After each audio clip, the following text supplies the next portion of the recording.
você tem que se conectar com até os 7 anos seus, que é a primeira infância. Porque desde a concepção sua até os 7 anos, tá?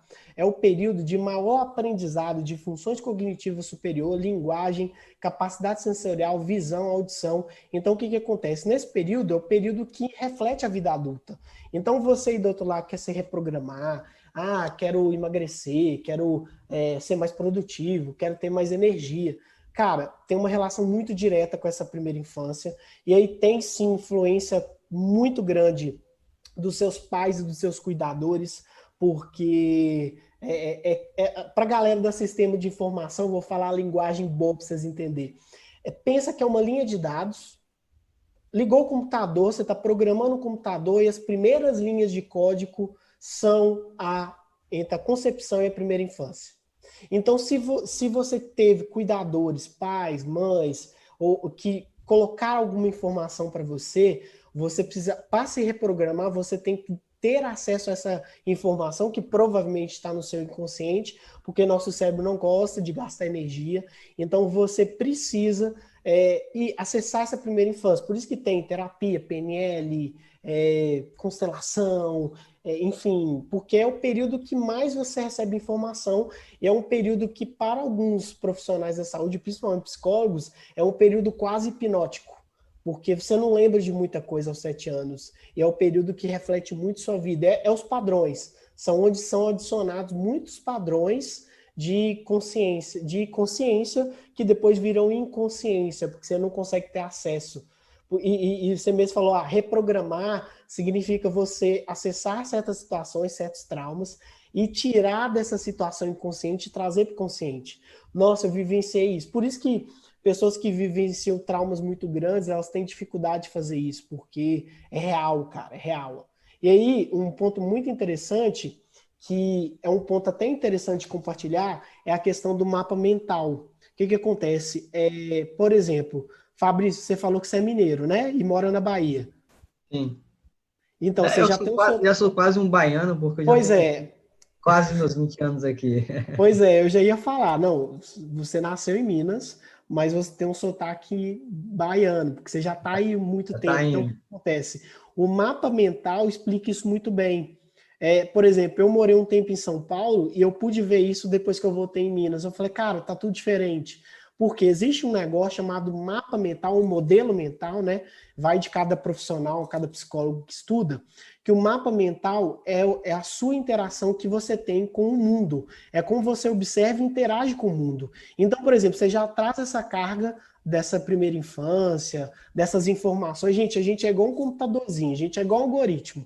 Toda informação que você recebe, aquela informação vira conhecimento e você passa a ter uma relação com aquilo ali. Então, o que acontece?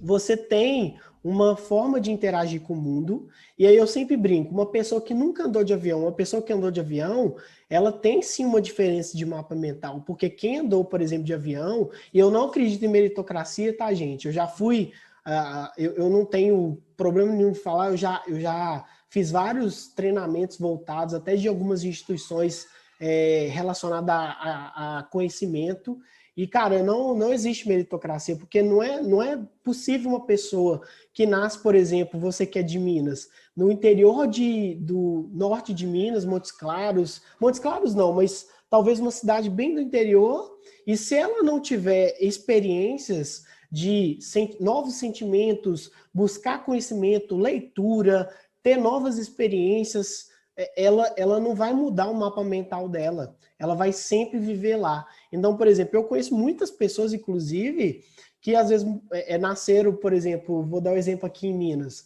Montes Claros, que nasceu, por exemplo, em Uberlândia. Só que essas pessoas, elas foram mudando esse mapa mental. Provavelmente você também vivenciou isso, que é mudar o mapa mental. Então, uma pessoa que andou de avião, uma não andou de avião, a diferença é que quem andou de avião vai ter experiência do medo de cair o avião, o medo de pousar, ou talvez vai vivenciar situações dentro do avião diferente, de ver pessoas diferentes. E aí, quando ela ir para outro estado, ela vai vivenciar situações diferentes. Por exemplo, eu nunca fui para Bahia, quero ir.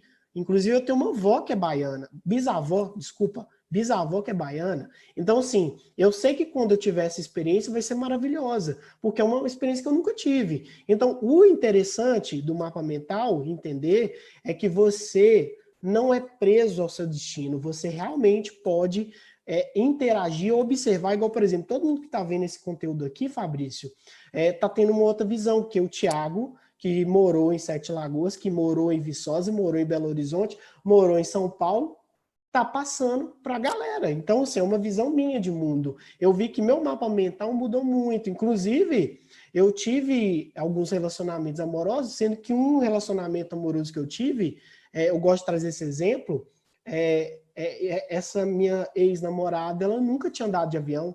E a gente acha que é bobeira, mas não é.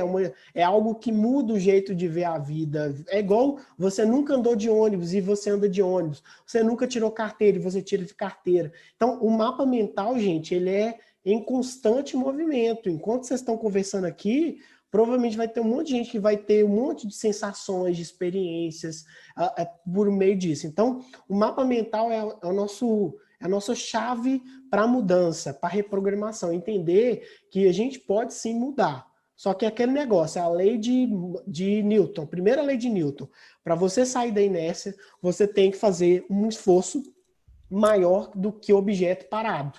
Entende? Então isso é muito importante. Tiago,